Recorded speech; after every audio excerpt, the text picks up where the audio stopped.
in Europe when it's going on here, or I'm working when it's going on here. And so I had plenty of time to think about this one. It was very nice, very flattering. And also a chance to get in the same room as lots of friends. I mean, I get the chance again. I'm always trying to catch up with Michael, who I adore, Crichton. And there's lots of others around. And somehow it's, although when you come to work in Los Angeles, it's very difficult to make time, especially with the stupid schedules they have now, because they tend to have a release date before the film's written, and it plays havoc with the normal sensibilities, which is unfortunate. But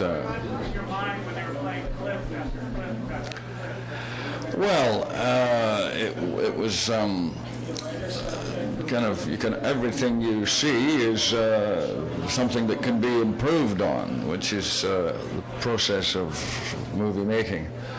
And there's certain things you can do nothing about because of when they were done and made and where you were at the time. But it's the same with something that you just finished last year. It never appears to be complete, rather like a writer, I suppose, or a painter. It's the same problem. And I'm no different.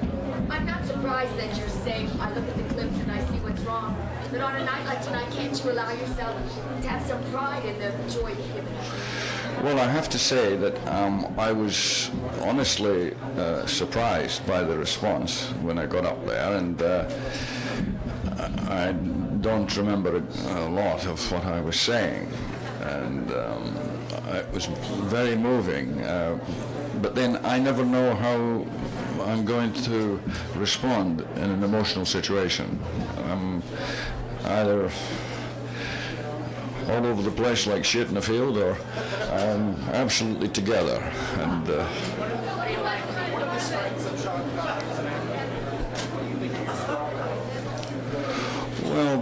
well, I think in a lot of instances, I don't know whether it's a reflection of one's ego or what, but if I find something that is exciting and interesting to me, I think I can do it. And so I do it as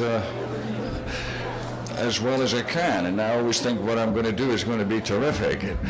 And in many instances, if you don't have that drive, that thought, you couldn't finish some of the movies you start.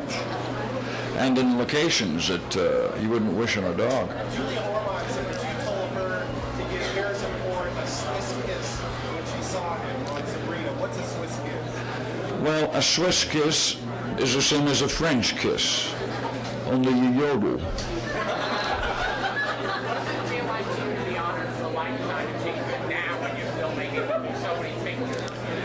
Well, when I go home to Scotland, I can travel free in the buses and in the trains, and I can get into the cinemas for half price as an old age pensioner.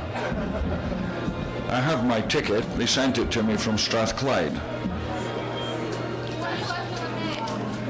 My next what? Oh, I see. I don't know. I'm doing a film at the moment with Nicolas Cage and the old warrior, Ed Harris, at Disney, called The Rock. You saw that thing on the television tonight. And I have gone full cycle. I first came to America. The first place I went to was Disney.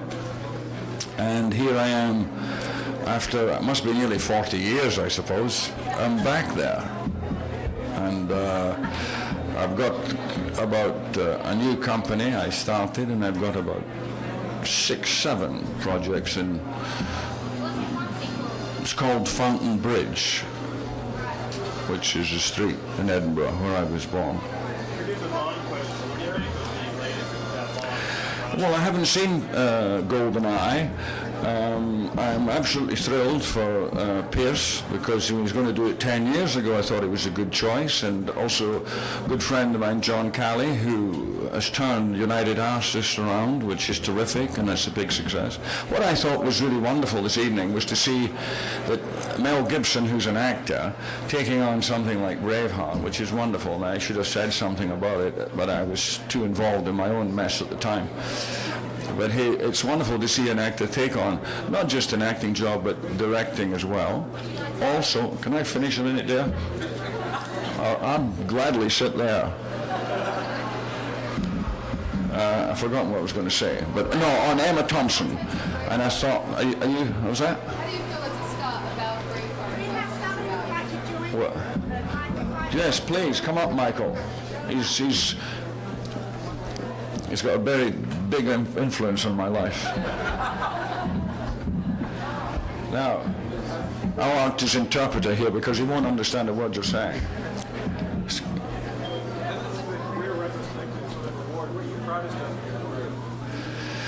Well, I think it's a combination of many different films, parts of them. I don't think any one film ever succeeds entirely in what you want to do, and what I like is the people I'm interested more in writers and directors, I think, than I am in actors as a rule, and I really have a terrific measure of affection for Michael here, because I wasn't joking out there when I say we can write bestsellers and take out your appendix, because it reminds me so much of Umberto Eco in that he's got all the elements that I adore. He's a terrific mind, a good writer. Can you talk about The Rock, what it's about, the character that you play? What, tonight? No, in The Rock. Oh, in The Rock. Oh, I see. Well, he's not a particularly happy person. He's been in jail for 33 years, put there by the Americans. I can't think why.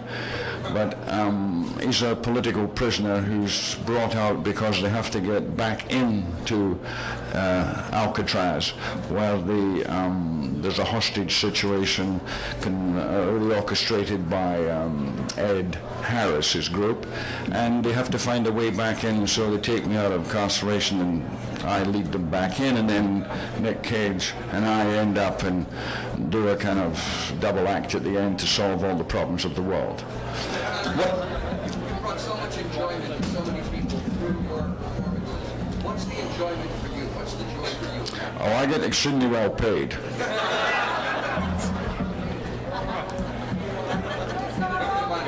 Yeah, and I need the money, and I'll tell you something, I'm paying more than anybody else in this country for tax, because I get none of the benefits of being here in America, except meeting people like him. I'm joking partly. Mr. Connery, what surprised you the most? Mr. Connery, what surprised you the most about your long career? What's what? What surprises you the most about your long career? Well, that I'm still alive at 65. Thank you, everybody. Thank you. What about Michael here? Let me say something. I like to say some things that you can't really say on television. You know, one of the things that's true about the